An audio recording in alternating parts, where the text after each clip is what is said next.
dengan Allah itu nomor satu itu syukur. Syukur itu di atas takwa. Di Quran itu ada fattaqullaha la'allakum tashkurun. Jadi takwa itu supaya ke derajat syukur. Kalau Nabi membahasakan kalimat thayyibah yaitu la ilaha illallah Muhammadur Rasulullah, itu kalimat yang otoritas kebenarannya itu absolut, pasti benar bahwa alam raya niki gadah pangeran ingkang asmanipun Allah Subhanahu wa taala.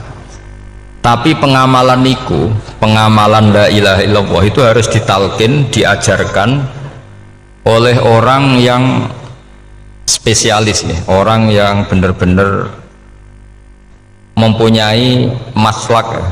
Maslak itu cara sampai kepada Rasulullah Shallallahu Alaihi Wasallam.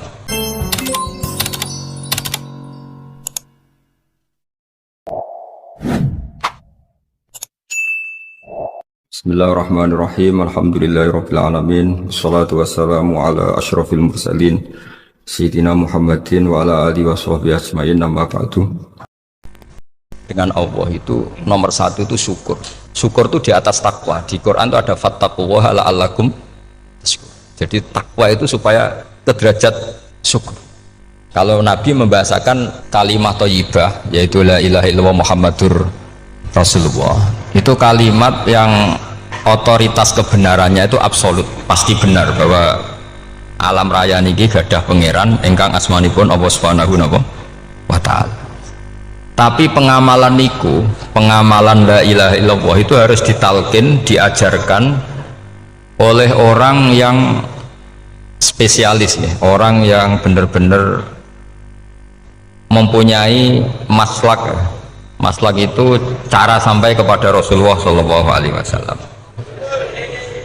Kalau tersemut ketika Mbah Mun sering ngendikan ihdinas siratal mustaqim siratal ladzina an'amta 'alaihim. Terus uniknya di surat Fatihah itu, ya Allah tunjukkan kami ke jalan yang benar.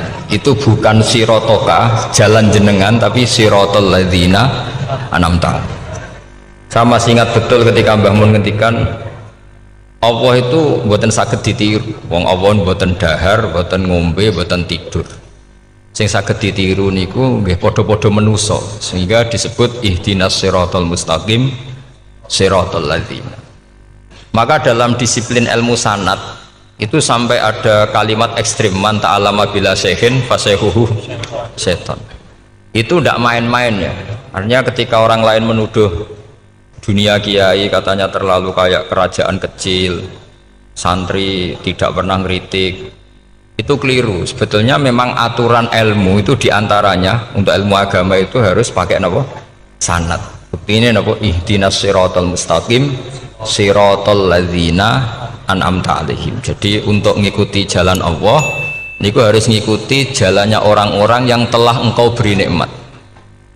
Telah itu artinya finish. Finish itu artinya sudah meninggal. Saya masih ingat betul kalimatnya Mbah Mun, kalau kamu ngikuti orang, kalau ingin kebenarannya permanen, yang sudah meninggal. Potongan-potongan soleh dadakan ngeten kan nggak meyakinkan. Pas ngaji gayanya kayak wong soleh, enggak mulai kumat meneh, soleh meneh, kumat meneh, itu kan nggak meyakinkan. Istighfar gini nangis, karek nonton dangdut gini nyesal. Terus apa ya, nggak jelas no? Terus gak kasil maksiat ya nyesal, gak kasil toat gitu nyesal. Itu nanti ikut partai wa akharuna atarafu bidunubihim kholatu amalan sholihah wa akharuna sayyi'ah. Jadi orang-orang zaman akhir itu nyampur aduk antara kebaikan dan keburukan. Kayak sampean sering sholat saf awal itu ya baik, tapi ya ono sombongi. Maksudnya ono sombongi kowe iku sapa wani kok ngarep. Maksudnya itu ya ribet kan. Makanya ada wali jadi wali itu karena kalau sholat itu di belakang. Alasannya aku izin mbek pangeran sawane kok ngarep. Jadi ilmu itu macam-macam. Bapak Rian sering dawuh, nak ana wong istiqomah ngimami masjid itu ya apik. Tapi nak keseringan ya perkarane ambisi mau digenti.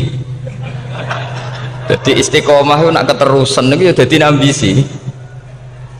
Mulane gak jelas ngimami masjid terus itu istiqomah apa mau.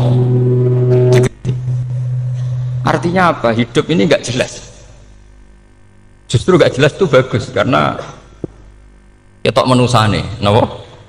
ketok manusia. Sehingga dalam ilmu fikih itu lucu. Lo cerita wali-wali top Abdullah bin Umar niku semadzhab dengan Abdullah bin Abbas. Mboten seneng urip teng tanah haram. Ketika banyak ulama, banyak sahabat seneng hidup di tanah haram, alasannya sholat di tanah haram itu seperti 1000 napa? Sholat.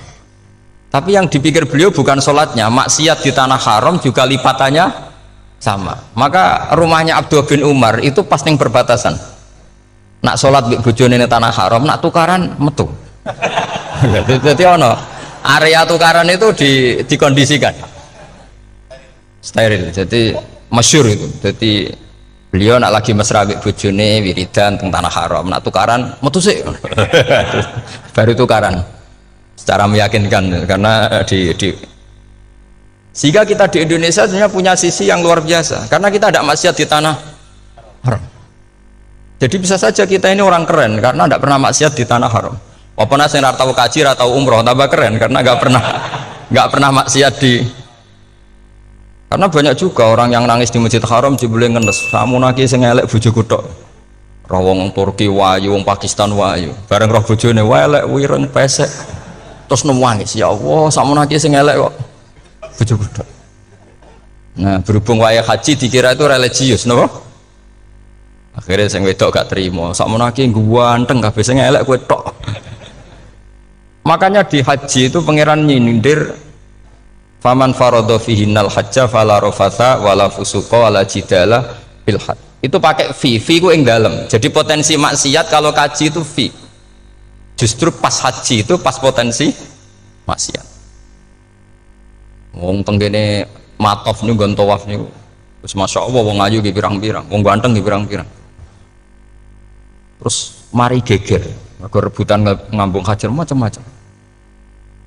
Jadi pulau suwon istihad, dia napa istihad itu harus kita dengar. Jadi di antara mazhabnya ulama, termasuk Abdullah bin Abbas itu nempat di Taif. Taif itu dari Mekah 3 jam. Alasannya nggak ingin kalau terjadi apa-apa di tanah napa haram. Kita tahu Ibnu Abbas itu mengalami konflik politik dengan Abdullah bin Zubair. Itu ekstrim betul konflik berdua beliau. Akhirnya beliau milih di tanah haram.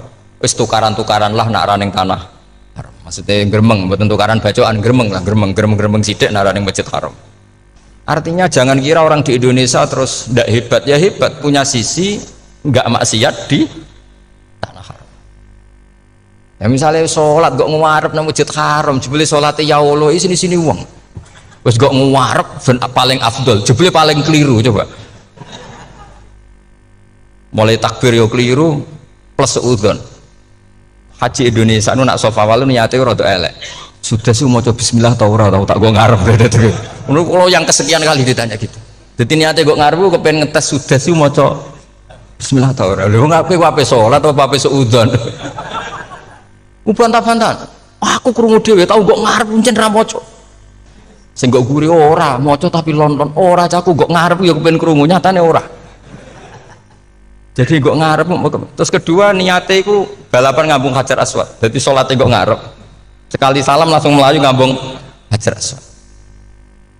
Ibu niat tapi niat elek roh. Tapi tidak semua yang di sofa walu niatnya baik. Tapi niat tidak baik itu kadang baik. Itu saking apiane pangeran. Kalau kenangan cerita dari Mbah Mun yang paling saya kenang itu gini. Dulu wono santri nakal. Ya jadi ora dulu tok saya luwih akeh. Tapi sawangannya cerita kan kudu dulu karena sejarah itu syaratnya harus diomongkan dulu. Jadi aku rada kecewa sejarah itu dulu ono santri nakal. Saya itu luwih akeh. Ini aku kepengen nginceng ninge mergo ning wayu. Niku dhisik jarang ning sepeda motor ngalor ngidul ning pasar Bangilan jarang. Dadi nek kepengen roh iku kudu dadi bakul banyu. Terus bakul banyu karena satu-satunya cara roh wong ayu kudu dadi bakul banyu. Nyamar. Banyu ngisine ning jero jeding. Ya kadang ya roninge rajil bapan macam-macam.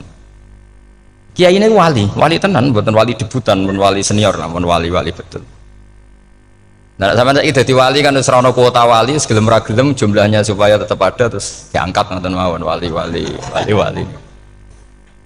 Itu bertahun-tahun. Kiai ini ngerti, seneng, mergo digratisi, dikai rego murah. Kiai ini ngerti, nah iku niate elek. Suatu saat gak ada perkembangan. Santri ini mulai gremeng karena nggak direspon, diceluk bagi ini. pentok anakku. Nggih Yai. Kowe salat ning Masjid Haram saf awal 40 dina jamaah mbok saf awal. Nggih Yai. Kok bar tak rabekno anakku. Nggih. Seneng salat. Hari pertama ya demi dapat istri, hari kedua terus. Suwe-suwe ku ku nyaman. Betapa nikmatnya sujud, nikmati rukuk terus nyaman. Saking nyamannya itu berkebutuhan sholat di saf awal. Bukan karena cewek tadi. Bareng hari ke-40 diparani mbek kiai ini. Aja mulai tak rabekno. Loh. Mboten saged, Mbah. Jare nek wis salat 40 dina tak rabek. Oh, mboten salat diterima untuk cawe tok. Mboten. Mboten. Ngenyak uang salat diterima dijoli. Jadi orang nggak bener itu kadang ya jadi bener. Jadi wali kadang daftarnya lewat bakul banyu, terus kadang rodok delok wedok sithik-sithik, tapi nak pangeran ngangkat kira kurang coro. Jadi wali can iki. Akhirnya kiai ini sing nangis. Cung gelem lecok kamu pede mantu wong. Iki gak gelem-gelem tenan. Ngenyak uang salat diterima dijoli. Wah, itu luar biasa. Terus malah ini ngaji ya, terus ngaji talqinul fikri bahwa pada akhirnya sing paling dhuwur teng hadhihi dar la ilaha illallah. Nah, saya punya cara untuk sampean supaya la ilaha illallahnya itu sah dan meyakinkan. Nah, cara hakim itu sah dan kitab yang sering dibaca Mbah Mun diantaranya untuk kalimat itu kitab Zadul Ma'ad. Iku nak nerangno la ilaha illallah niku luar biasa. Itu kitab kesayangannya Sayyid Abdul Al-Haddad. Beliau ngendikan di antara kitab kesukaan beliau selain Ihya itu kitab Zadul Ma'ad. Itu beliau kalau ngendikan bihadihi ya, maksudnya bihadil kalimah ussisatis samawati wal ardu. Jadi langit bumi dibikin. Jadi beliau mulai berpikir pertama gini, surga dibikin dengan segala kemewahannya itu bagi yang tasdek liman saddaqa bila ilaha illallah wa liman amana bila ilaha illallah. Neraka yang dibikin sebegitu ekstrim sampai anak wong dicemplung ngenteni 70 tahun lagi ceblok.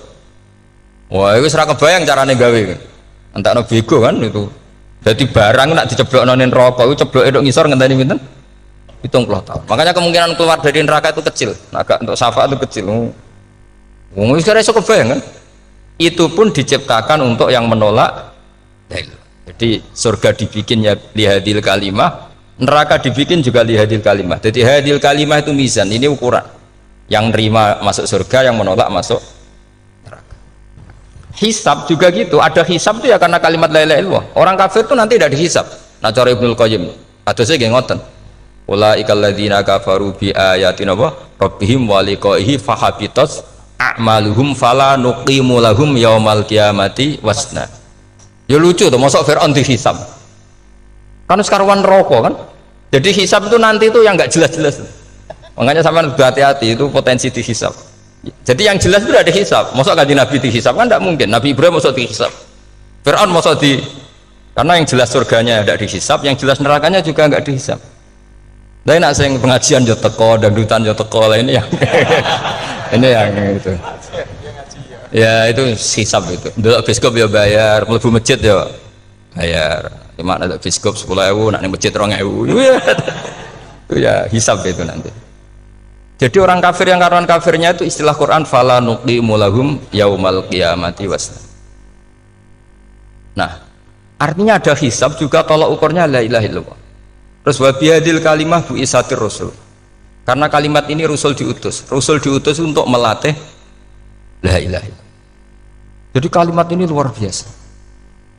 Tapi setelah jadi tahlil terus yang mau coba ngantuk terus jumlahnya kakean kan terus akhirnya gak sakral. Akhirnya lewat di komentar suwi temen. Pemenang nak sing mimpin tahlil wong tuwek terkenal suwi lagi tahlil dipimpin Mbah niki sing mburi mesti sambat wah suwi mesti. itu kriminal kita, itu kesalahan kita. Kalimat yang harusnya jadi tolok ukur surga neraka itu ukurannya kalimat itu. Kemudian kita nganggap kalimat itu sebagai kalimat yang apa prop. Iku aja sampai ya. Makanya kalau suwun sing mimpin tahlil aja suwi-suwi lah. La ilaha illallah ping 3 hadir terus bar.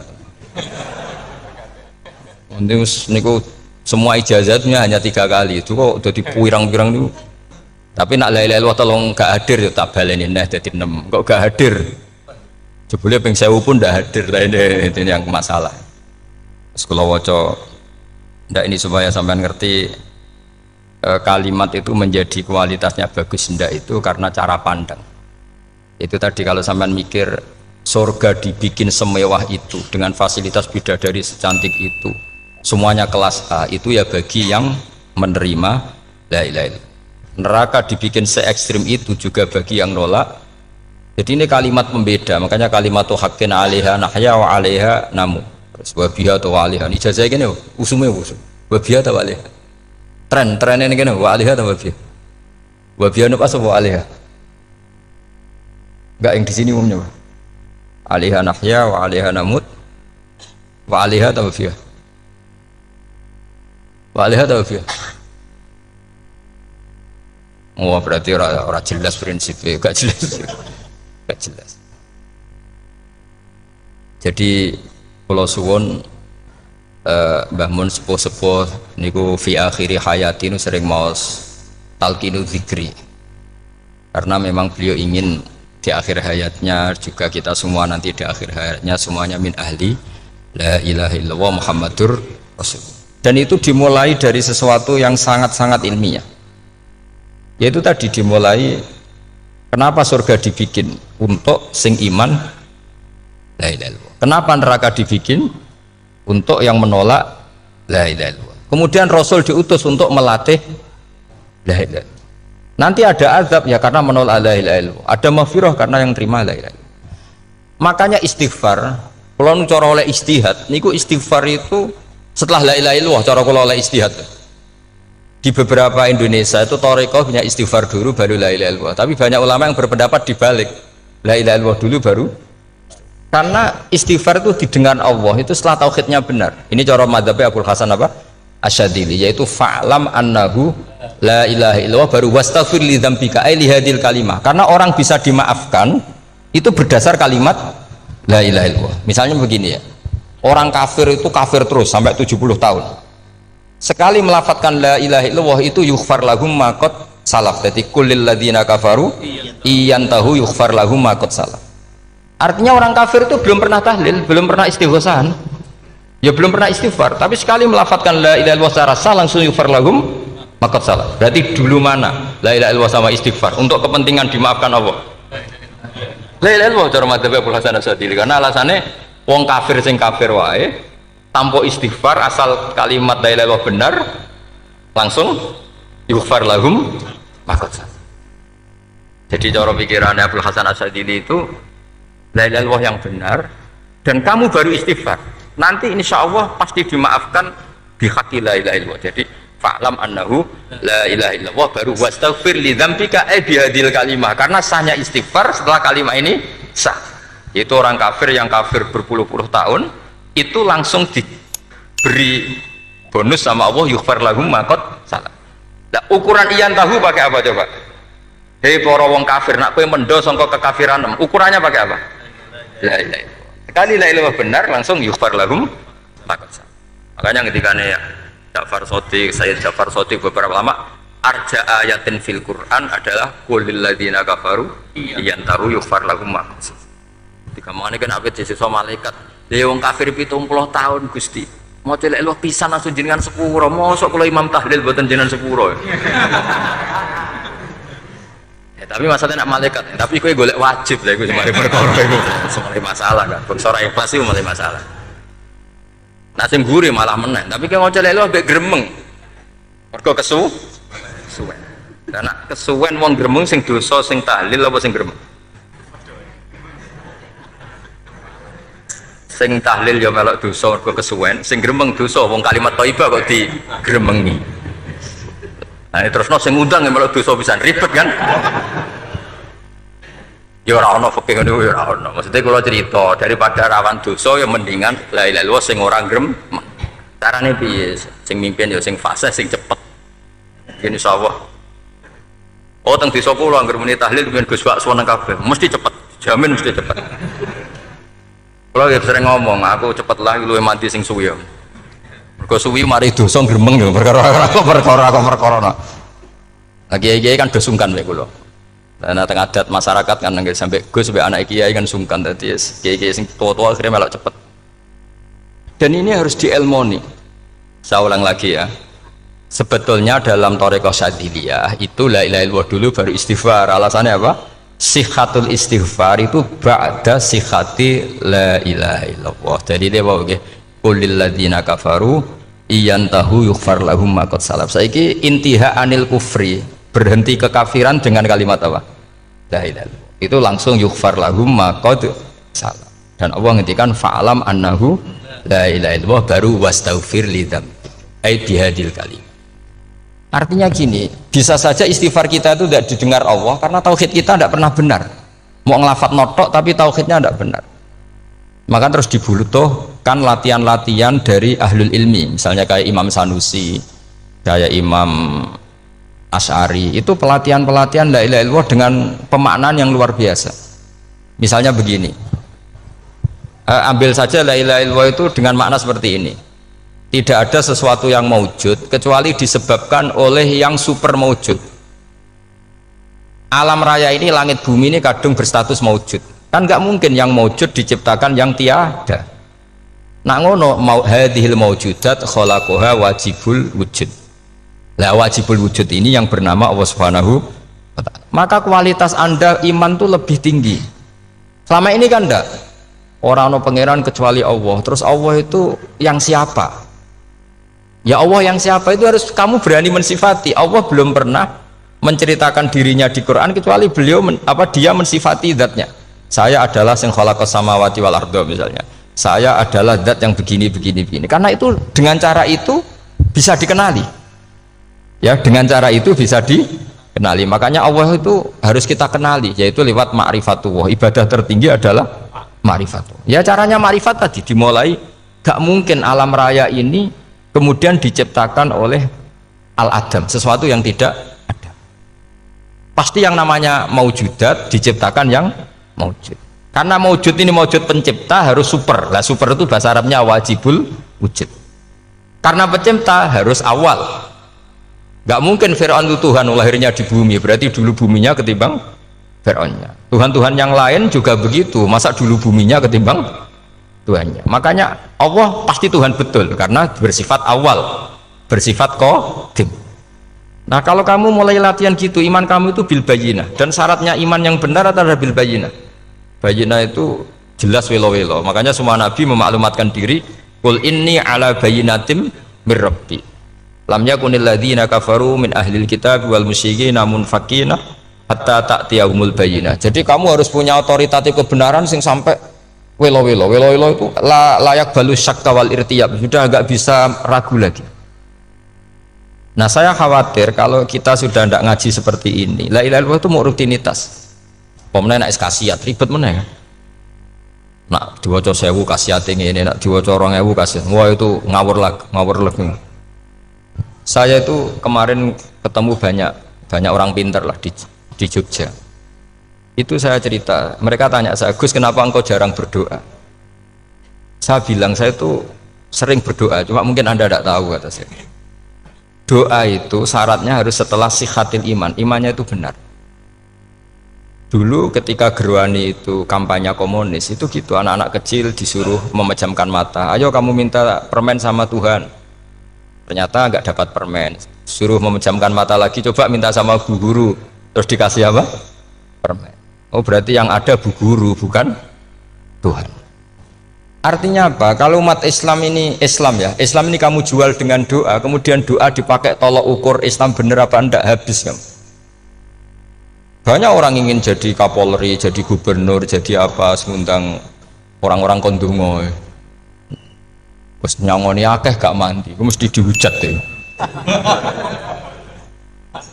Dan sing donga yang ngerti nak ramandi, potongan wong seneng duit itu kan insya Allah ramandi lah kan kira-kira gitu. Jadi korbannya itu Islam kalau terus menerus doa yang dipakai apa? Transaksi.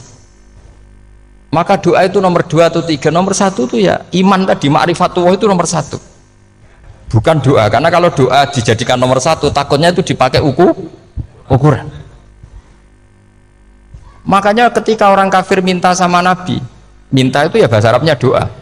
Untuk mengubah Mekah jadi begini, untuk mengubah Mekah jadi makmur, jadi ada sungainya, roh. Nabi gak mau. Padahal Nabi kalau doa pasti mustajab apa enggak? Tapi andikan itu diturutin, maka ukuran iman selalu pakai doa. Dan itu bahaya jangka panjang, karena Nabi pirsa pengganti beliau-beliau kamu-kamu yang nanti doanya tidak mandi, itu bahaya, itu tidak prospek cara hitung-hitungan. Iya nak zaman Nabi donga mesti mati. Nak ketika era sampean dia nak kiai tenan Pak, kalau donga ana sugih, nak ora sugih kira kiai kan ribet. Mungkin dhewe kiai ora sugih kan ribet kan. Maka kita sebagai ulama itu punya hitung-hitungan.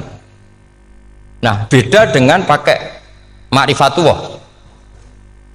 Misalnya begini, ini contoh paling gampang. Orang kafir itu dulu mengukur kebenaran Muhammad, mereka tentu manggilnya Muhammad. Muhammad, kalau kamu mengklaim bahwa orang mati bisa hidup lagi, coba mbah-mbah kamu yang sudah mati bangunkan. Kalau bisa berarti kamu benar, kalau ndak ya ndak. Pertanyaannya itu yang faktu bi abaina in kuntum apa? Sodikin. Pertanyaannya, ngukur kebenaran dengan cara itu yang bikin standar siapa? Nah, Nabi itu sempat terdesak karena itu dipakai ukuran. Tapi kalau pakai ilmu mantek, jawabannya lebih gampang. Ngukur kebenaran dengan cara itu versi siapa? Versi saya. Kamu benar itu kalau bisa membangkitkan orang mati. Terus dari Nabi, ya kalau versi kamu ya kamu yang membangkitkan, nanti ditanya bareng-bareng. Loh, ini kan kita seperti itu kan, kita sering. Artinya apa? Islam ini yang bisa mengawal hanya ilmu. Doa itu nomor 2, yang bisa mengawal Islam hanya fa'lam, harus ilmu annahu la ilaha illallah. Ketika orang kafir lo tanya, Muhammad kalau kamu Rasul betul, fasayir jibala Makkah, jibalu Mekah kamu jalankan kemudian jadi emas. Dan orang-orang yang mati bangkitkan, kemudian kita tanya, adinuka hakun amla, agamamu benar apa enggak? Nabi andikan minta kira-kira dituruti Allah apa enggak? Pasti dituruti. Tapi masalahnya, masa menunggu itu? Masa Allah menjadi Tuhan nunggu itu? Allah selalu Tuhan, baik orang percaya atau tidak. Makanya Allah tidak mau nuruti, karena itu jadi problem jangka panjang. Iya, kalau Nabi mustajab doanya, terus era umatnya seperti ini. Sing kiai ini bendino dalail ora mesti mandi dongane. Wis sing tirakat lah ora mesti mandi dongane. Nak bab donga niku wis padha wae lah. Misalnya mesti mandi, nak wong waras mesti dinggo donga husnul khotimah, ora dinggo golek sugih, itu mesti amatir. Nah masalahnya nak dinggo husnul khotimah bagi mereka yang kedonyan ya gak ngefek, dianggap tidak prospek. Panjang kan? Makanya itu pinternya Nabi, nomor 1 itu al ilmu, fa'lam annahu la ilaha illallah. Lagi wastaghfir li dzambi. Jadi kalau suwon, kenapa ini cerita Mbah Mun, kenapa akhir-akhir beliau sering talqinu zikri, sering melatih zikir, itu sirinya diantaranya bahwa kalimat ini harus menjadi kalimat super, kalimat sing alaiha nahya wa alaiha namut wa alaiha nub'ats, atau wabiha nub'ats insyaallah ta'ala minal amin. Ya itu tadi, kita sebagai kiai itu ikut menjaga ini, jangan sampai kalimat ini membosankan. Tahlile suwi barbar segitu ono sing nyoal la ilaha illallah Muhammadur Rasulullah lane kurang panjang, wakaf ta ora terus panjang. Bahwa agama ini dimulai hatta ta'tiyahumul bayyinah. Jadi sesuatunya harus benar-benar sampai jelas. Orientasi para ulama dulu itu cara menerangkan la ilaha illallah itu sampai difahami an bayyinatin. Makanya semua nabi memaklumatkan diri kul inni ala bayyinatin mir rabbi. Sampai di situ. Dan semua cerita-cerita di tafsir Jalalain di apa-apa itu ukuran kebenaran itu lam yakunil ladzina kafaru min ahlil kitab wal musyrikin namun fakina hatta ta'tiyahumul bayyinah. Monggo. Maka semua kita itu harus punya kecakapan untuk merangkai dalil.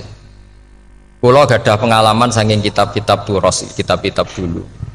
Itu ketika beberapa ulama ditanya, dulu ketika ulama-ulama dulu berdebat tentang apakah imanul muqallid, imannya orang yang tidak bisa berargumentasi tentang Tuhan itu diterima apa enggak, rata-rata ahli sunnah bilang diterima, tapi tetap dengan catatan itu potensi goyah. Itkul man qallada fit tauhidi imanu lam yakhlu min tardidi. Tapi ternyata ulama-ulama itu prakteknya juga mengajari masyarakat supaya ada sedikit dalil atau kepastian logika. Masyhur itu ulama dulu ketika tanya orang-orang Arab, orang-orang desa, Ya Arabi, bima arafta rabbak. Kamu kok tahu kalau Tuhan itu ada, itu gimana? Jawabannya mereka meyakinkan. Al-ba'ratu tadullu alal ba'ir wa atharul aqdam yadullu alal masir.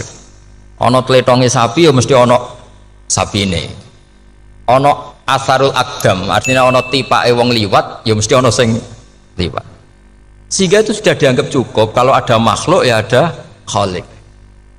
Artinya terus menjadi gampang ketika Allah ngendikan misalnya am khuliqu min ghairi syai'in. Mosok hadhil makhluqat sing maujudat kemudian khalaqahal adam. Itu kan enggak ketemu akal. Maka termasuk kekaguman saya sama kitab Fathul Bari sarahnya Bukhari itu ngendikane wa hadza sing inda ahlil mantak yusamma iltidzadzan aqliyan, bahwa agama ini harus ada kenyamanan secara akal. Kalau Nabi membahasakan wajadah halawatal apa?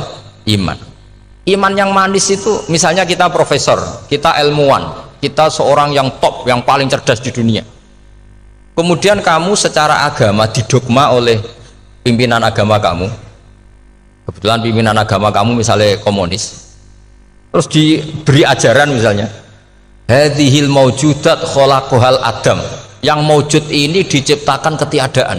Kan mungkin profesor lah mesti stres. Piye wong Adam kok ciri utama ketiadaan ya layu asiru saya tidak ngefek. Bandingkan dengan misalnya kita goblok lah, petani lah, wong paling goblok lah misalnya diajari bumi ki ono mbah wonten, terus sing gawe bumi ono ya ono, wong barange ono kok sing gawe ra ono. Lebih gampang. Lah itu cara Fathul Bari hadaddin itu mudah sekali, sahlah qoriba. Kalau dalam baca Said Abdul Al-Haddad itu hadil kalimah sahlah qoriba. Salah qoriba itu enak difahami karena ya sudahlah, kalau hadil maujudat ya khalaqahal maujud. Berhubung maujud ini maujud khaliq ya wajibul wujud, kira-kira maujud super lah atau kausa prima atau apa. Jadi segampang itu lama menerangkan tauhid. Nah khawatir saya kalau penjelasan seperti ini sudah hilang terus mau wong takok kasihate nak maca sakmene paket ngene, nak sakmene paket ngene. Lah anak ramadi terus mental. Jute la ilaha illallah ya ngobos. Nah ini kan jadi tersangka. Makanya saya tadi bilang, saya berkali-kali saya belajar tauhid, belajar ilmu mantek, itu kepentingan saya hanya satu, supaya orang familiar dengan logika la ilaha illallah. Itu tadi mulai yang pelatihan kelas ringan, yaitu tadi al-ba'ratu tadullu alal ba'ir wa atharul aqdam yadullu alal masir, sampai pelatihan yang agak berat, tapi sebenarnya tidak berat-berat banget. Karena tadi am khuliqu min ghairi syai'in, masa kalian semua yang sebegini hebat maujudat kemudian kamu disebabkan oleh sesuatu yang tiada. Iku mbok sampean profesor lah iku ora iso logika, wong barang ra ono kok nyebabno. Al-aqdam ya dulu alal masir. Jadi ono teledong ya mesti ono sapine. Ono kipak tracaane tak kaki ya berarti ono sing barli liwat. Artinya hadil alam ini atharun min athari qudratil. Sekolah suwun, kalau mau maca sanad talqinu dzikri dari Mbah Mun, dan saya berharap kita ini saling menopang. Makanya saya Gus Yofur itu sering belajar mantek sampai belajar usul fikih, karena nggak bisa kita tanpa ditopang ilmu-ilmu seperti itu, nggak bisa, karena banyak khurafat, banyak syubhat. Termasuk penumpang paling gampang adalah Anda berislam secara senang, secara ceria, supaya tidak kepikiran nyuwun sewu pindah agama atau pindah ke yang macam-macam. Makanya diantara rumusnya Islam itu raditu billahi robba. Raditu itu puas, sampai cari di kamus, ridho itu puas, marem. Ojo mbok maca di pangeran Allah pah-pah. Makanya kalau berharap jenengan jangan sering berdoa, nanti gampang kecewa. Karena potensi tidak mandinya lebih tinggi gitu loh. Jadi pokoknya seneng pangeran. Pangeran ku sapa sing gawe langit bumi, sing ngekek oksigen ora usah bayar. Sing aku elek lah ya payu rabi. Nyifati pangeran sing wis terjadi. Ora usah bayangno. Wah aku jaluk jadi bupati ora jaluk suke ribet. Lho kula kecelok wong alim mboten nate nyifat donga nemen-nemen. Sing wis kliwat ya. Ngaku yo wong narukan nyatane payu rabi. Umume wong di mobil kuwi di mobil. Umume wong bingung ya sering melok bingung. Sudahlah sudah. Lho kok sampean kok ora top ya coba. Wong melarat sekolah ya ora tamat, yo tetep oleh menghirup napa oksigen. Presiden seneng dadi presiden, kowe ngopi untuk utangan ya wis semeneng. Semula ra diusir bojo ya wis seneng. Sebenarnya seneng itu gampang. Mbok yo nyifati pangeran sing wis gampang-gampang lah kayak di Quran itu nyifati Allah itu soal alhamdulillah alladzi atamani wa saqoni aku melarat lah nyatane kelar mangan. Ya sudah yang gampang-gampang. Lah sampean ndak kakian donga ben sugih. Kula bolak-balik cerita kula nanti dilani wong elek. Rayu elek sowan kula. Kula kenangan terbaik saya dadi kiai gini. Gus kula dongakno dadi sugih. Tenane, Mbak? Nggih, tak critakno. Nak bojomu iku sugih. Sing pertama ditata apa? Omah Gus ya, omah ditata. Suwe-suwe mobil ditata Alfa. Terakhir sing dievaluasi ku sampeyan. Omah wis apik, mobil wis apik, sing elek apa? Bojo mesti sampean kena evaluasi. Iku wis mesti ya. Akhirnya Srasito. Jadi kula nu nate bully tiyang terbaik lah. Kenangan saya terbaik jadi kiai ini gini niku. Akhirnya iya Gus. Kan enggak mungkin omah suwapi, mobil suwapi. Coba yang kamu evaluasi apa tuh? Mulai artinya sudah lah, tidak usah kepengen itu dikurangi lah. Hubungan kita dengan Allah itu mensifati itu insya Allah pasti lebih indah.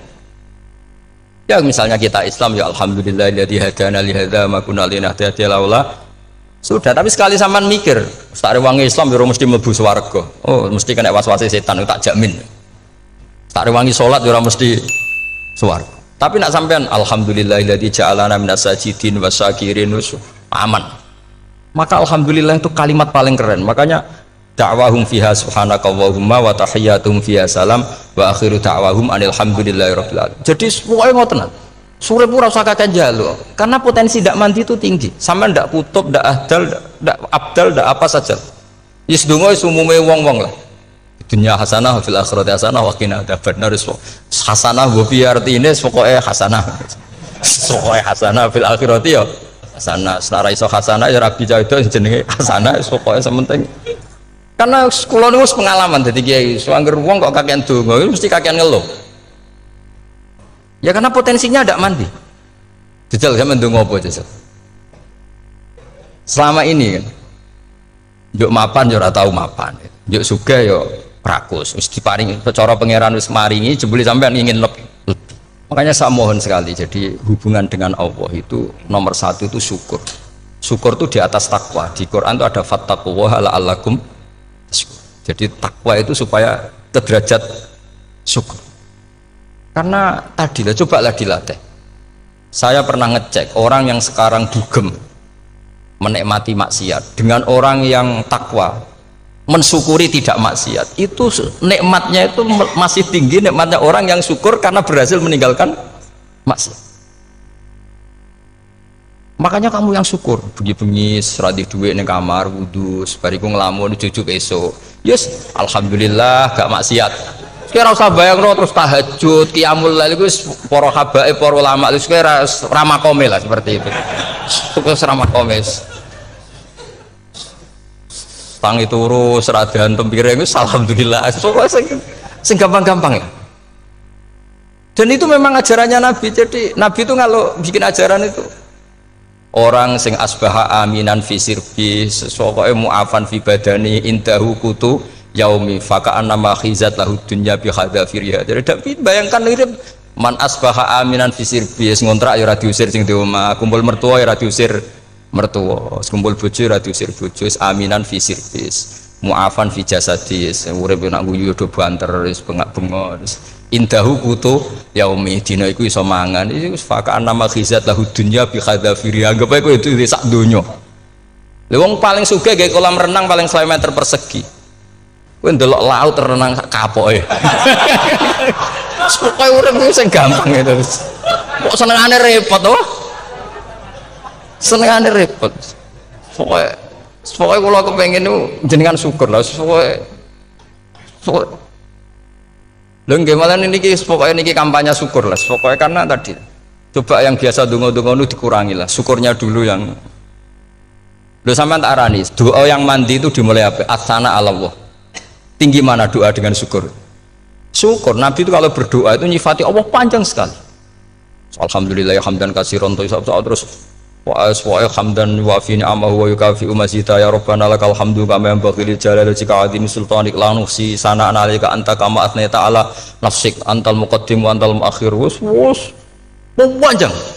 Sampean kan gak muqaddimah suwidi Dongane sing tuh wis gak dia 13 wis. Kalau kan sering mau ikhya itu kalau muji pangeran itu sampai lupa Imam Ghazali saking panjangnya. Sama delok donga-dongane Nabi itu kalau muji Allah itu panjang sekali dongane sithik nak jenengan mukadimah alhamdulillah rabbil alamin nabi angob pas donga ya Allah ya Rabbana temenan blas gak dia tiga itu. Jadi saya mohon sekali pokoknya agama ini harus bifarohin wasururin. Kalau donga yang paling kalau kenang sama yang Mbah Mun gini Gus farihi namuna amin pokoknya kita itu pokoknya senang.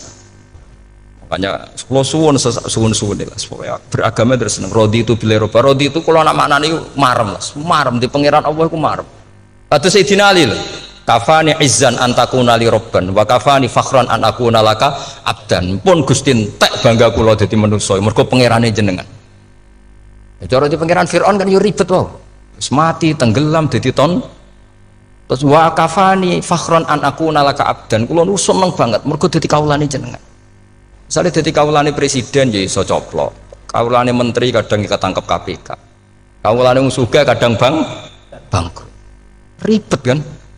Makanya beliau ngendikan kafani izan antakuna li robban wa kafani fakhron an akuna laka apa abdan. Terus ini kalau rati provokatif lah, semergi zaman akhir sampai pandemi ngeten wis ra syukur ribet.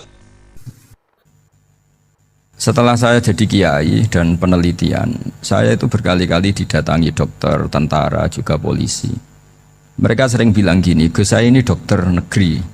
Saya ke NTT, ke Papua, karena saya muslim, berkebutuhan Islam, maka dibikinkan musola, dibikinkan masjid. Kalau kiai tidak bisa, bikin sendiri urunan mau narik siapa.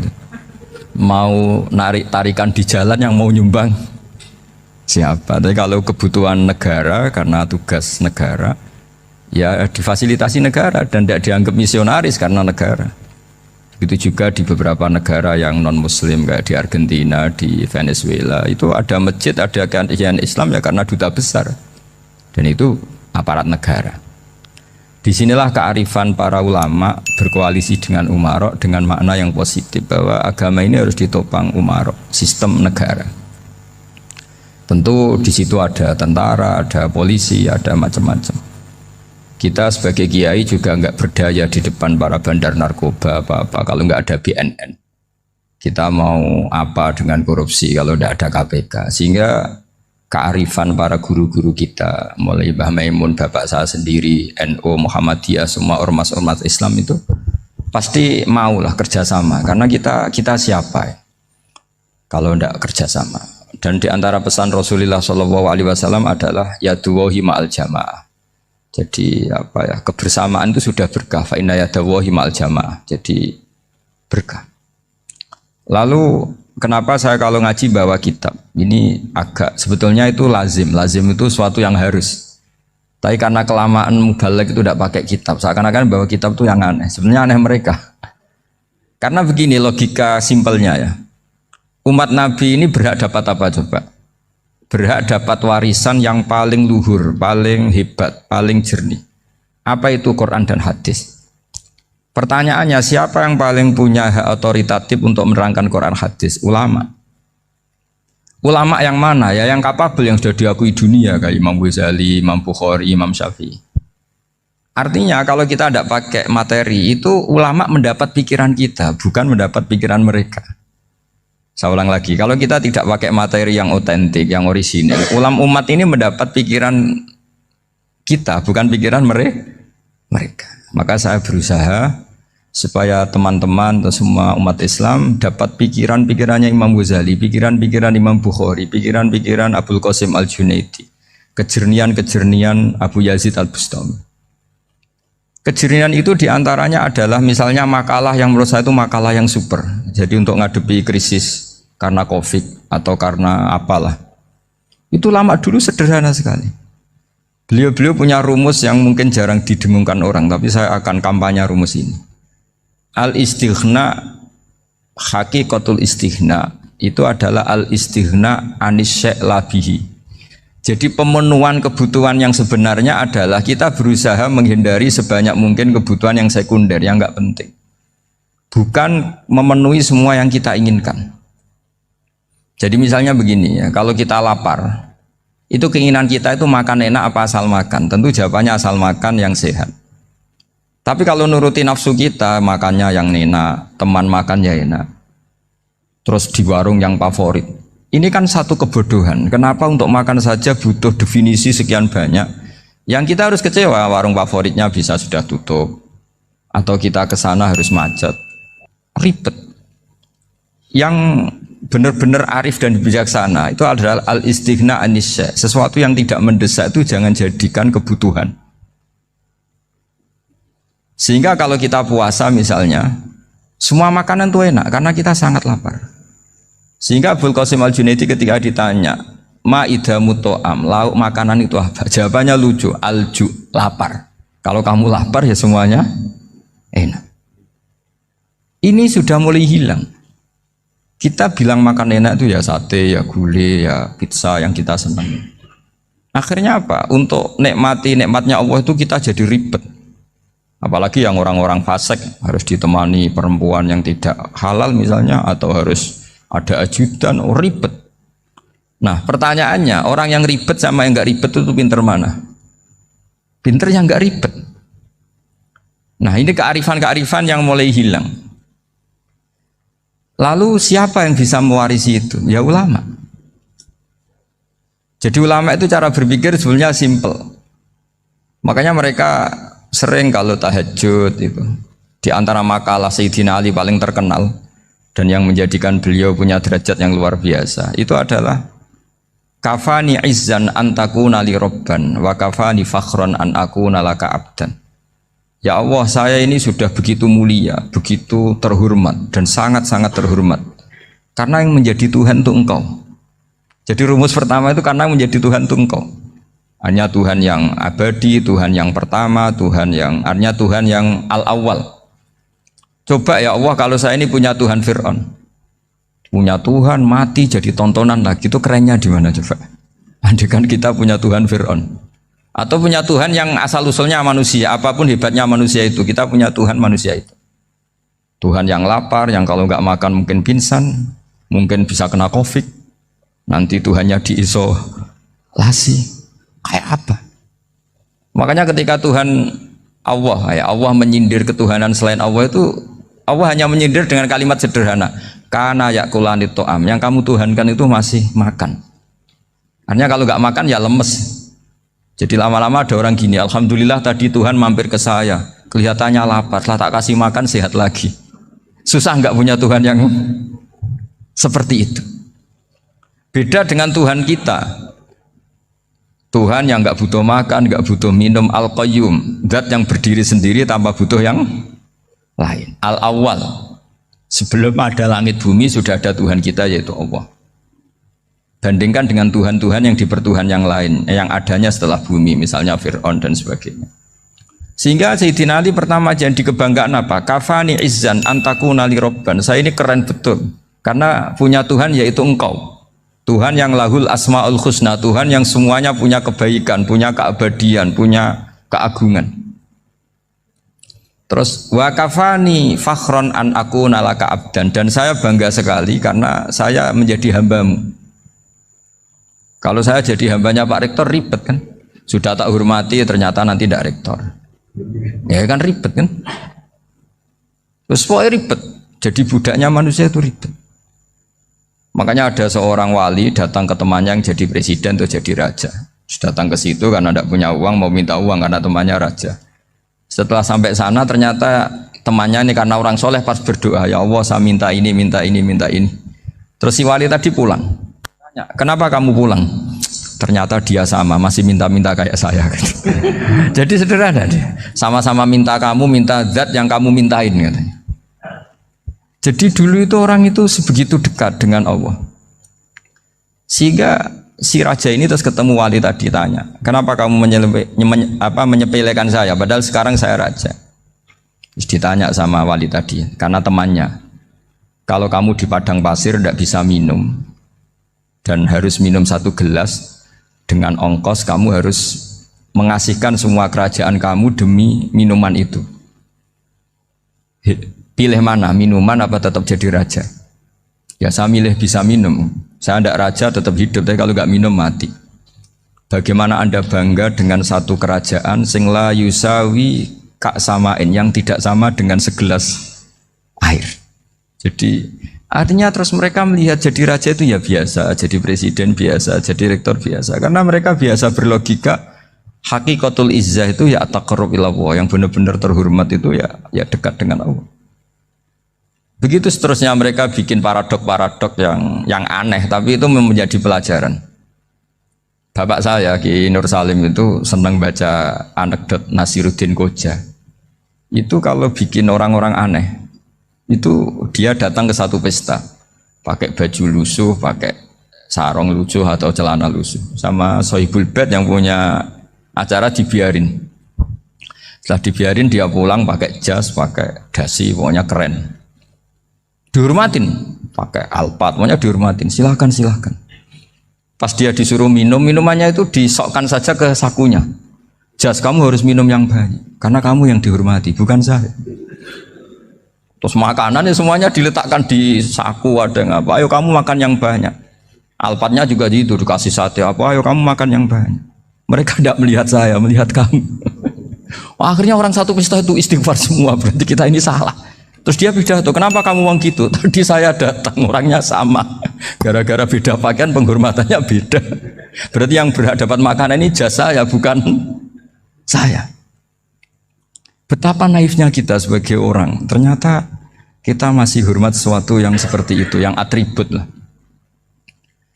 Jadi orang-orang sufi itu orang yang bisa menertawakan dunia. Akhirnya ya, pertama dia dianggap orang gila, masa jas dikasih makan, dikasih minum. Tapi secara fikih dia benar, haram dia makan. Karena pas dia datang dibiarin, setelah pakai jas dikasih makan. Berarti hakikat yang dapat rezeki siapa? Jasnya apa orangnya? Jasnya apa orangnya? Jasnya. Jadi itu orang-orang sufi, kearifan orang-orang dulu itu bisa ngelola hal-hal yang keseharian menjadi luar biasa. Ada seorang wali melihat istrinya makan satu piring, anaknya makan satu piring. Ditanya, kalian kenyang? Wah, kenyang sekali. Melihat anaknya minum kopi satu cingkir, senang. Kalian senang sekali. Wah, kalau senang dengan hal-hal yang murah bisa, ngapain harus senang dengan hal-hal yang mewah? Bodoh sekali saya. Sehingga terus mereka bisa qanaah. Qanaah itu ya hidup itu simpel, sederhana. Jadi tentu saya tidak akan ngomong yang muluk-muluk, selain itu tidak bidang saya juga apa ya. Kita ini butuh obat di kondisi Covid seperti ini, butuh kesederhanaan, butuh apa ya? Istighna tadi, kita harus istighna billah an ghairillah. Jadi sudah cukup bahwa Allah ini segalanya. Sehingga tadi saya dengarin himnenya Unisula, yang paling saya kagum adalah dimulai dengan kalimat-kalimat thayyibah. Di antara tugas suci Nabi Ibrahim dan semua nabi adalah wa ja'alaha kalimatam baqiyatan fi aqibi. Nabi Ibrahim itu nabi yang diberi gelar Allah. Dia adalah nabi yang menjadikan kalimat tauhid itu kalimat yang abadi. Fi akibih, di anak turunnya, di semua generasinya, baik anak turun karena gen maupun karena pembinaan, karena pendidikan. Ini penting sekali saya utarakan karena apa? Satu kehidupan itu sebenarnya digerakkan oleh kata-kata, oleh moto kalau oleh bahasa modern. Sehingga banyak ulama mengatakan al-ibarat kutun li'ailatil mustami'in, bahwa redaksi atau moto atau pegangan hidup itu penggerak kehidupan. Sehingga sebetulnya manusia itu digerakkan oleh kalimah-kalimah itu, oleh moto-moto itu, oleh prinsip-prinsip hidup itu. Misalnya orang Palestina itu tiap hari ke pasar gitu. Mereka ke laut itu. Ditanya, kenapa tidak takut tembak Israel? Jawabannya lucu. Kena tembak ya mati, enggak makan ya mati. Enggak kerja ya mati. Ya sudah, sama-sama mati ya mendingan aktivitas normal.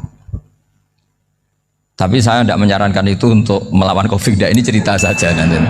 Kamu jangan provokator itu. Karena ini wilayah sensitif. Jadi banyak orang yang poligami. Kalau ditanya alasannya gitu, istri satu ya cerewet, dua ya cerewet, mendingan 4. Ya banyak ya gitu. Tapi ada yang kebalikan, istri satu cerewet saja hampir jantungan, apalagi 4, tinggal matinya kan gitu. Itu semua yang menggerakkan itu kalimat. Kalimat itu satu pegangan. Banyak orang loh yang nggak ingin jadi rektor tuh banyak loh Pak Bejo. Jangan kira semua dosen ingin jadi rektor. Melihat rektor sibuk rapat mempertahankan reputasi Unisula terus sering pegang kepala. Ngapain repot-repot? Jadi tukang sapu aja dapat gaji, ngopi, rokokan, selesai. Bodoh amat. Jadi rektor, mikir orang banyak. Banyak loh orang yang nggak ingin jadi presiden tuh banyak. Karena ngopi nyaman, nggak ada yang ganggu. Mau tidur sampai jam 9 siang juga gak ada yang ganggu. Sehingga mereka melihat pegawai negeri itu gak keren, orang kok diatur jam, disiplin. Itu memang cara Allah membagi rahmat. Mau kamu apakan coba? Cara syukurnya dia seperti itu. Bapak saya dulu tuh sering ngajarin saya, diajak jalan-jalan pagi-pagi. Melihat orang ngopi, makan uduk itu bapak seneng. Kok enak jadi wong awam. Ngene esuk-esuk nyemak bocah kesel kabeh kono enak ngopi rokokan. Bapak kadang iri sama orang awam itu iri. Sudah gitu berharap masuk surga kan enak sudah gitu. Tahu-tahu mati, tidak tahu ke surga apa ke neraka ya tidak tahu. Jadi nah orang dulu itu orang yang bisa mensederhanakan dunia. Sehingga ya sudah cara bahagia. Makanya saya alhamdulillah saya ini kerjasama sama UII sama beberapa kampus. Memang amdan itu sengaja.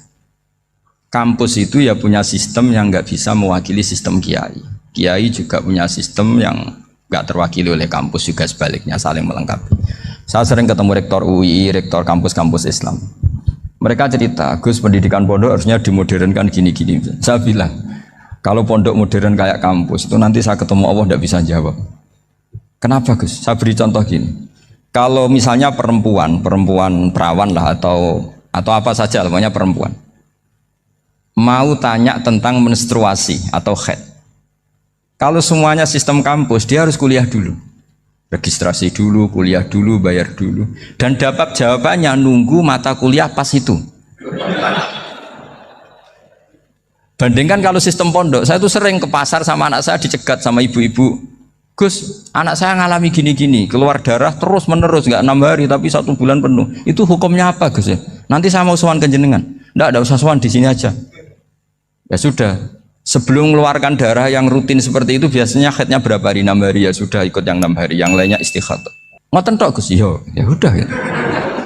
Begitu terus di masalah udhiyah Pak.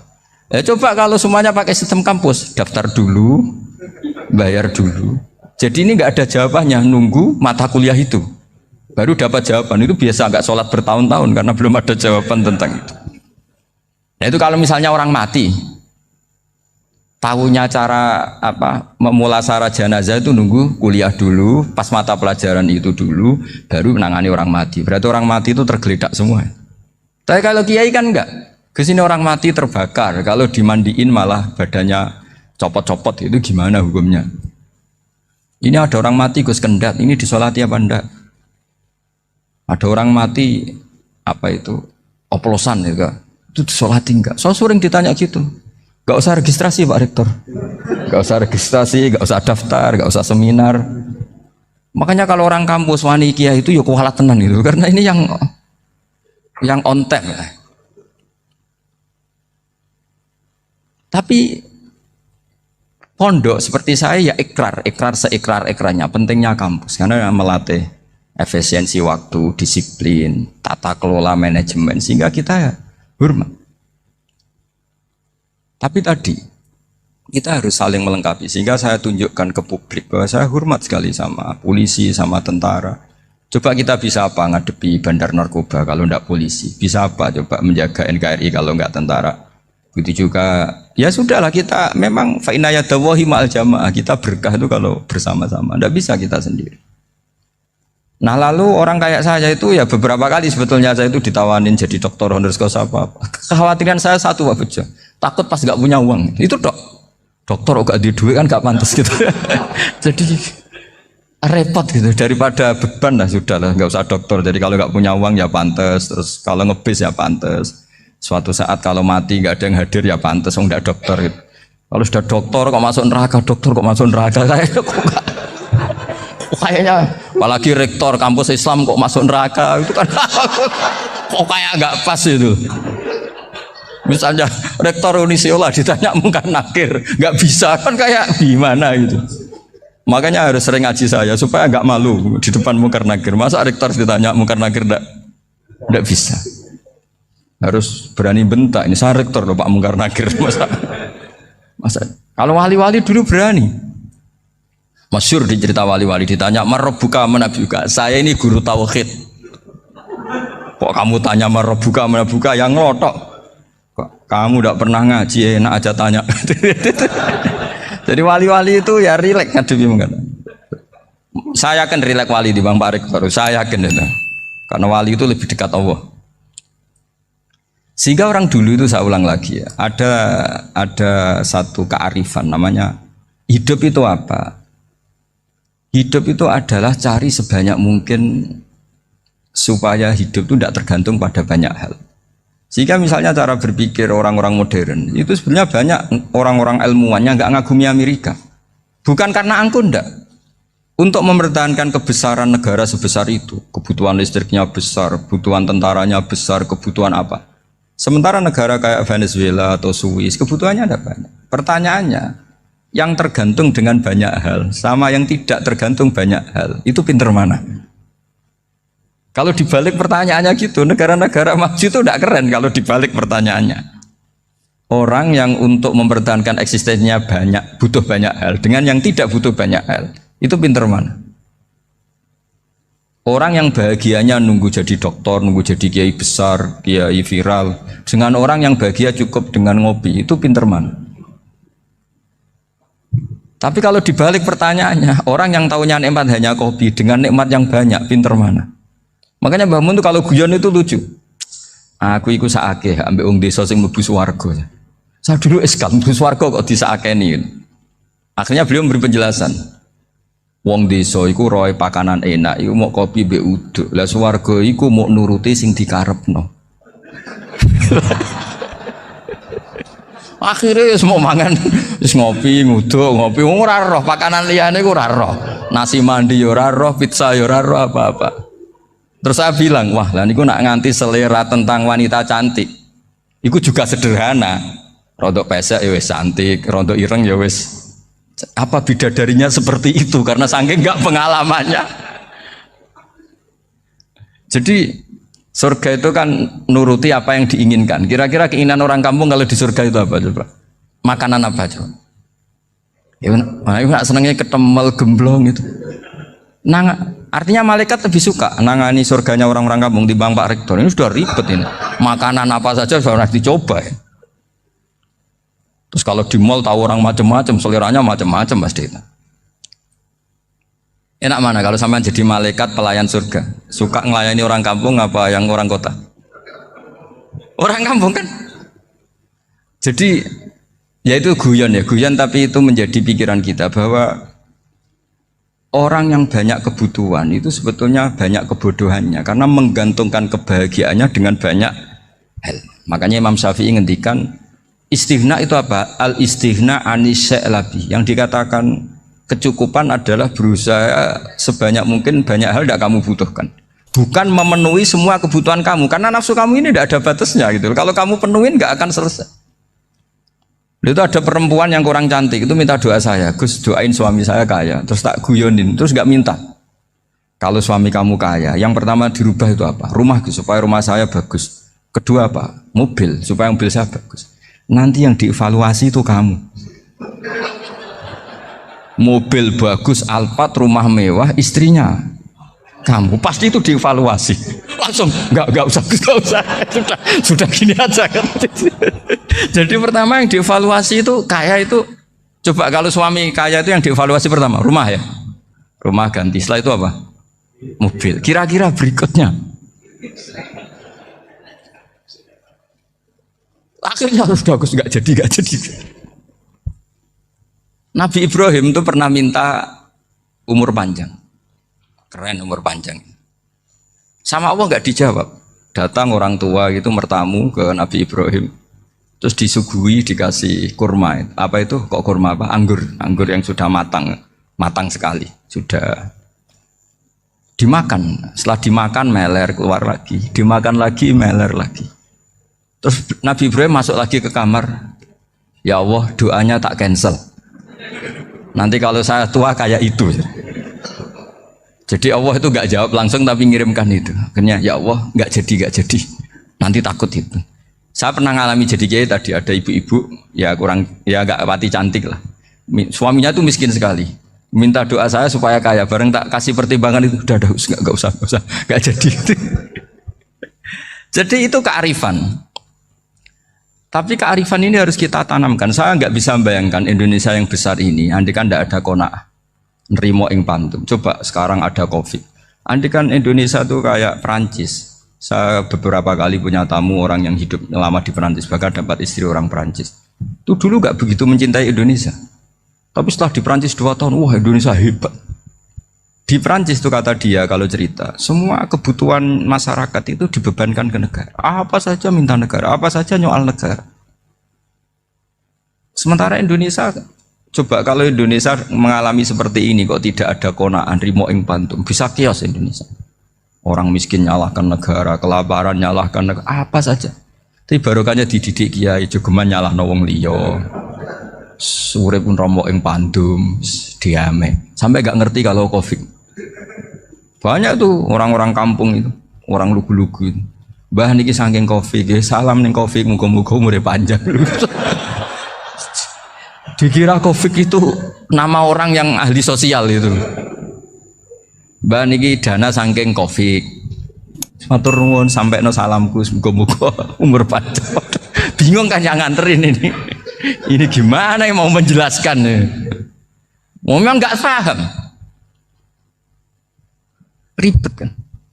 Tapi saya pastikan bahwa dengan keadaan seperti ini kita bahagia, kita stabil, itu jelas barokahnya kalimat tadi, moto tadi atau pegangan hidup tadi.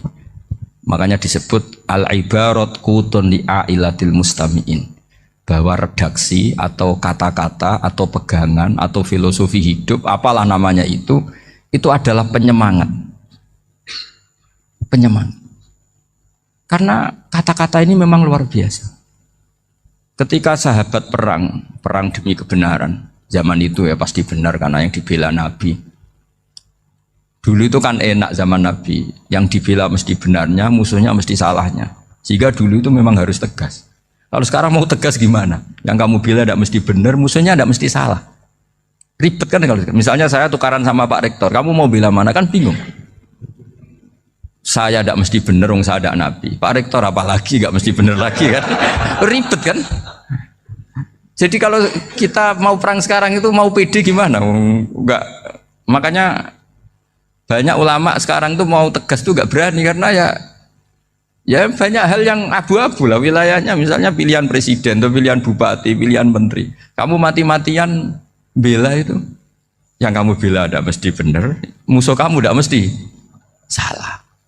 Misalnya pilihan bupati, wah ini kabupaten ini baik kalau bupatinya ini, yang satu bilang ini, terus tim suksesnya kamu tanya, kamu yakin? Ya tidak juga. Lah kenapa semangat? Kan saya botohnya, paling alasannya ya itu aja, bukan yang lain. Beda dengan zaman Nabi, nabinya mesti benar, Abu Jahalnya mesti salah, kan enak aturan mainnya jelas. Singkat cerita dalam perang itu banyak sahabat yang ngalami luka, ngalami apa gitu.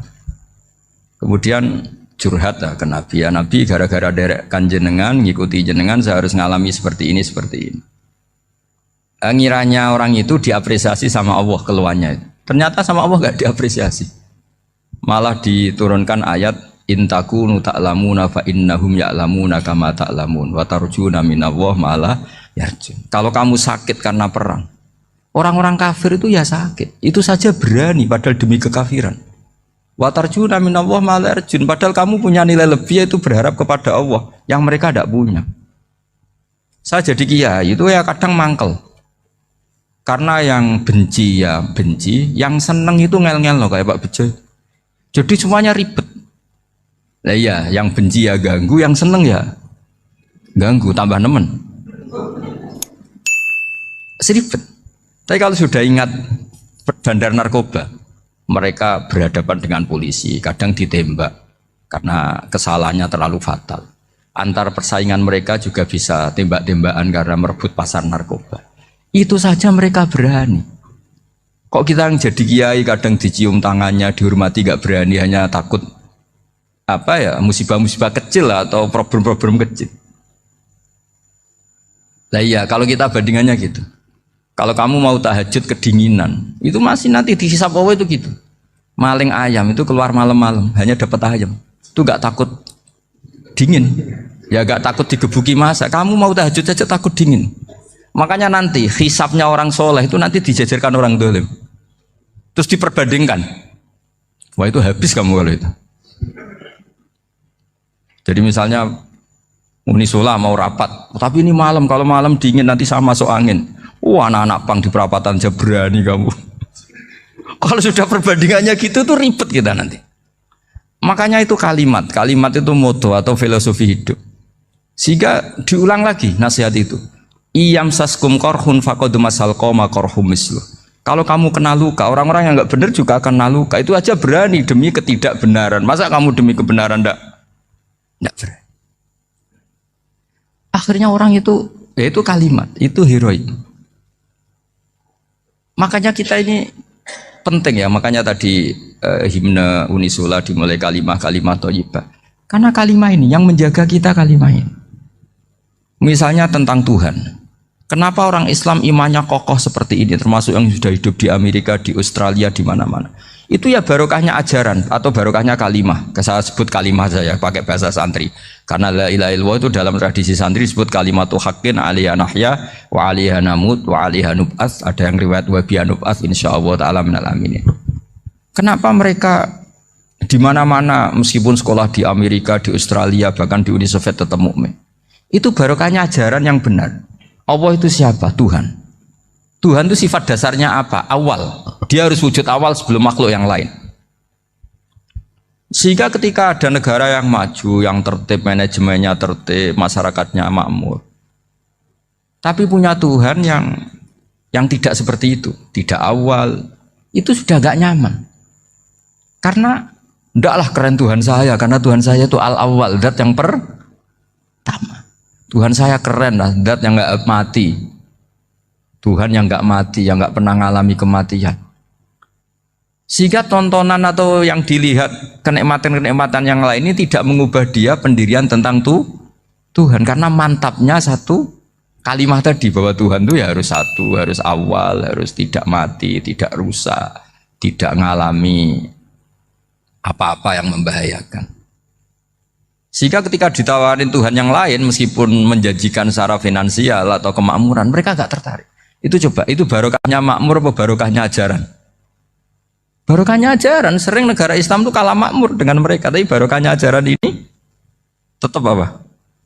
Tetap Islam. Makanya Nabi Ibrahim, Nabi yang sukses bikin wa ja'alaha kalimatam baqiyatan fi aqibi.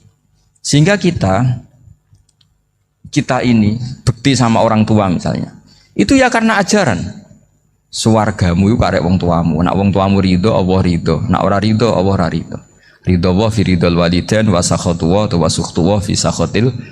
Sehingga ketika ada orang tua yang agak brengsek gitu, anak-anak tetap hormat. Punya orang tua yang miskin, yang sudah miskin, tukang tombok nomor, banyak kan di kampung gitu. Ya tetap hormat. Coba kalau dari awal kita ngajari orang tua kamu hormati ya, kalau baik, kalau tidak usah. Bisa geger Indonesia. Tapi barokahnya ajaran-ajaran itu Indonesia tertib karena ada ajaran. Nah ini di sini pesantren dan Unisula semua harus berkontribusi membuat ajaran yang benar itu adalah ciri utama Islam. Sehingga Islam ini dimulai dengan ajaran kalimatu haqqin alaiha nahya wa alaiha namut. Sehingga kita tenang seperti ini. Saya ini termasuk kiai yang tenang. Meskipun kata orang banyak saya ini kiai besar, tapi termasuk kiai yang paling tenang. Termasuk yang paling tenang. Karena saya ini pakai mazhab orang-orang hebat. Saya berkali-kali cerita, orang kayak Imam Syafi'i itu orang yang luar biasa. Saya berkali-kali cerita, orang yang tadi nyium tangan kamu ya Imam Syafi'i, di belakang tuh ngerasani kamu, menghujat kamu. Jawabannya enak saja. Berarti saya alhamdulillah orang yang wibawa. Buktinya di depan saya nggak berani. Jadi enteng saja. Diceritain sebagian kampung, sebagian separuh dari warga kamu itu nggak suka kamu. Ya bagus lah nggak suka saya, nggak akan utang duit saya. Di mana-mana orang utang itu karena teman dekat. Kalau nggak seneng pasti minimal nggak utang, nggak pinjam mobil, nggak pinjam apa. Berkah mana yang seneng sama yang gede? Jadi dianggap enteng saja. Semua yang dialamin dianggap enteng saja.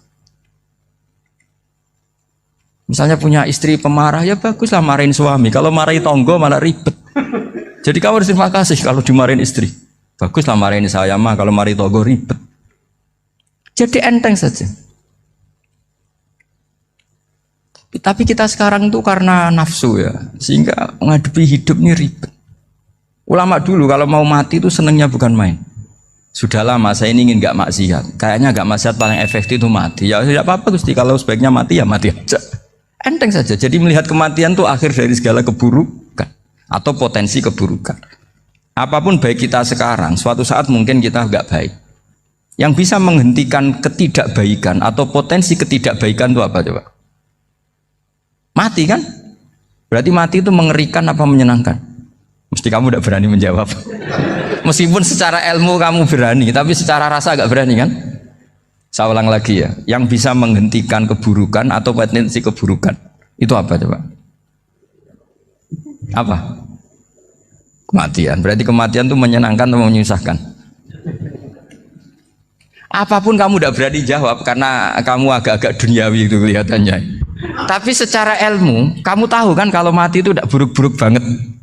Karena apa? Itu akhir dari segala keburukan. Sehingga Nabi ngajarkan kalimat itu begitu luar biasa. Allahumma ahyini maka natil hayatu khairan li wa tawaffani maka natil wafatu khairan li. Nabi melihat dunia itu begitu indah. Ya Allah, kalau saya ini hidup, anggap saja hidup ini ziyadatan li fi kulli khairin, menjadi modal saya menambah segala kebaikan. Jika suatu saat saya mati, anggap mawon rohatan li min kulli syarrin, itu akhir dari segala keburukan saya. Sehingga mati hidup ya baik karena di situ kita bisa berkontribusi beramal soleh. Mati juga baik karena mengakhiri segala keburukan. Nabi nate ngendikan lagi, ajaban li amril mu'mini inna amrahu kullahu khair. Orang mukmin itu mengagumkan, semuanya baik. In asobathu na'ma syakara fakana khairan lah. Kalau baru dapat nikmat, dia syukur, maka itu baik. Wa in asobatu dharra sabara. Kalau dapat masalah mereka sabar, itu juga baik. Sehingga orang mukmin dua sisinya pasti baik. Itu juga kalimat, maksudnya moto atau pegangan hidup. Nah berikut ini saya beri contoh, ini kenangan saya, ini contoh terakhir. Masalah jadi orang terkenal maupun tidak. Di sini dicontohkan Imam Ghazali di halaman 367 di kitab saya 367, juznya 3 di kitab Ihya Ulumuddin. Di sini beliau cerita betapa untuk menjaga ikhlas sebaiknya orang itu tidak terkenal, tidak syuhrah, tidak terkenal. Oke, itu kita sepakat ya, karena kalau terkenal mungkin orang dipaksa publik dengan tanda kutip untuk selalu berbuat baik, tapi karena jaim lah, jaga image atau apa. Tapi ketika dibalik pertanyaannya, kamu rela yang terkenal itu orang nggak benar, sementara yang orang benar itu nggak terkenal. Lalu masyarakat tahunya yang tidak benar. Kalau pertanyaannya dibalik gitu, orang baik wajib terkenal enggak? Kalau pertanyaannya dibalik seperti itu. Dokter yang benar tidak terkenal, yang malpraktek terkenal. Kamu ingin kondisi seperti itu? Gak ingin kan? Kampus yang bagus gak terkenal, kampus yang bagus gak terkenal, yang gak bagus. Nah, artinya apa? Gara-gara olah kata, olah pikiran, ini logika jadi rubah. Lagi-lagi apa? Jawaban itu ada di kata-kata sebetulnya. Makanya bab-bab seperti ini tidak usahlah kita berdebat, berpolemik. Sebaiknya orang itu humul, menutup diri, apa sebaiknya orang terkenal, itu nggak perlu seperti itu. Sudah terserah Tuhan saja. Makanya saya mulai dulu ngaji sampai sekarang itu ya tidak punya punya ikon tertentu atau punya website tertentu, enggak. Sudah terserah pangeran. Sudah saya juga tidak sok suci materialistik atau enggak, ya tidak mikir saya. Bukan apa-apa ya, karena saya ini kiai, jadi biasa urusannya sama Allah, tidak sama makhluk. Jadi pusing kalau sama sarah-sarahnya makhluk itu pusing.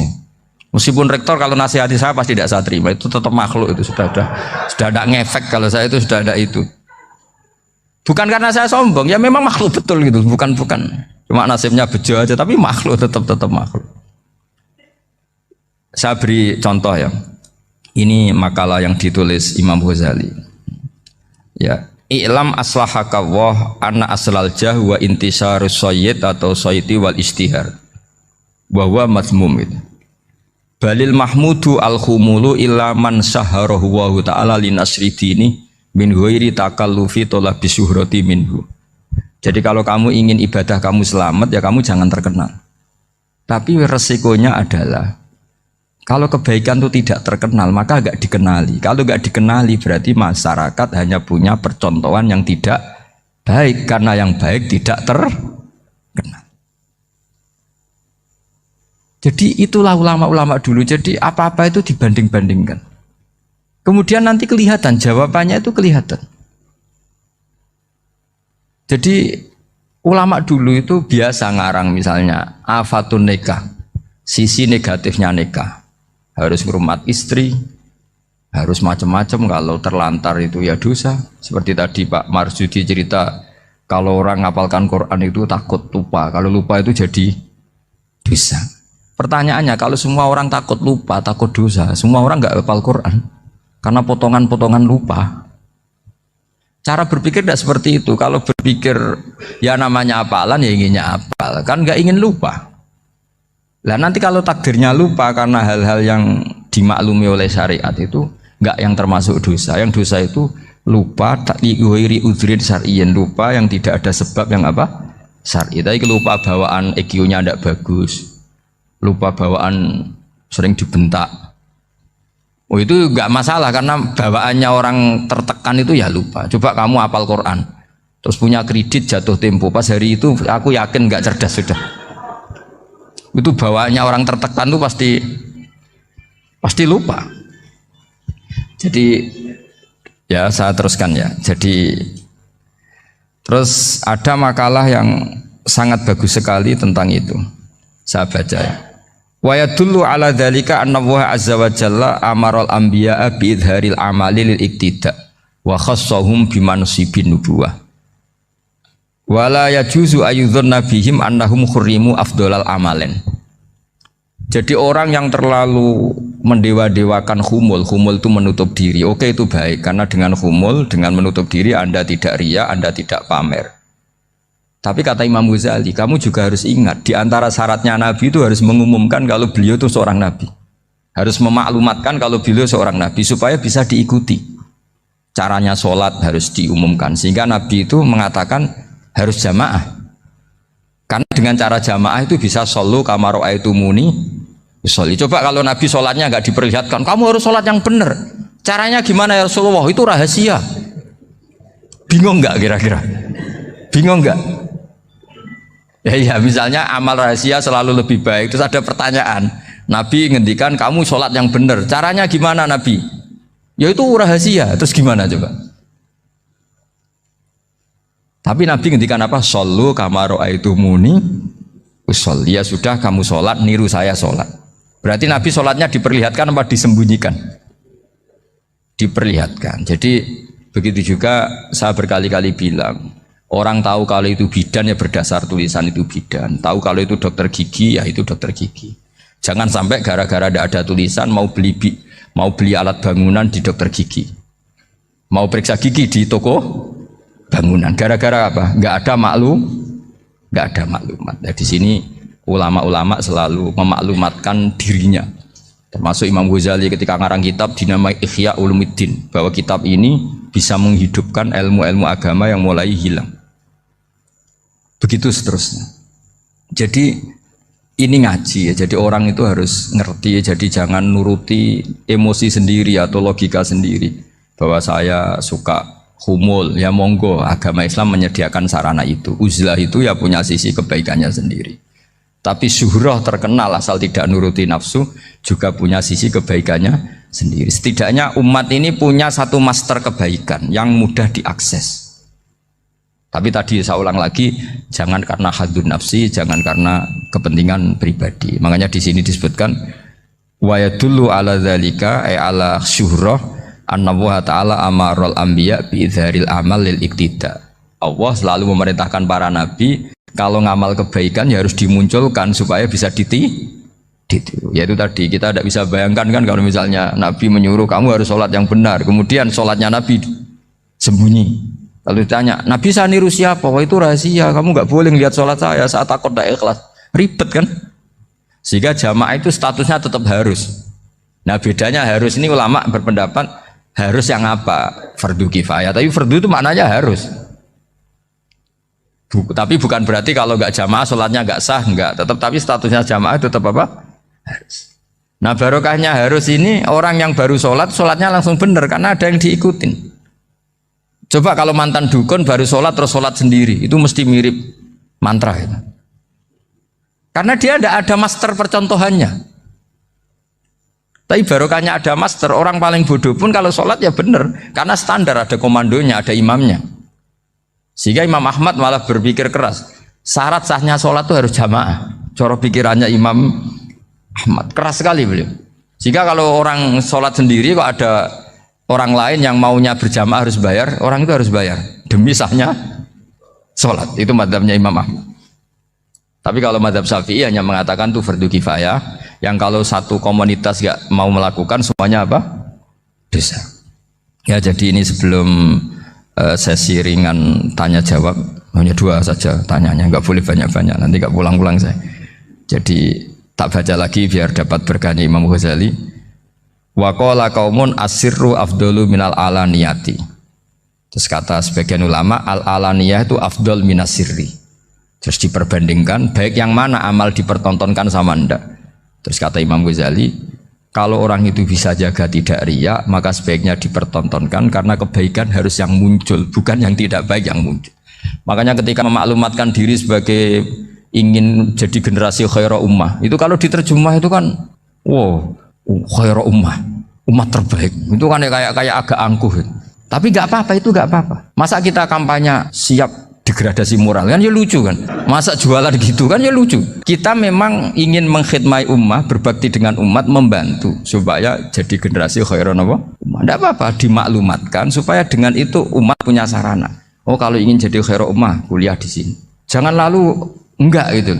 Ya sama kita dokter, maklumatkan saja dokter gigi, dokter kandungan, dokter bedah, sehingga orang kalau mau bedah ya jangan ke dokter kandungan.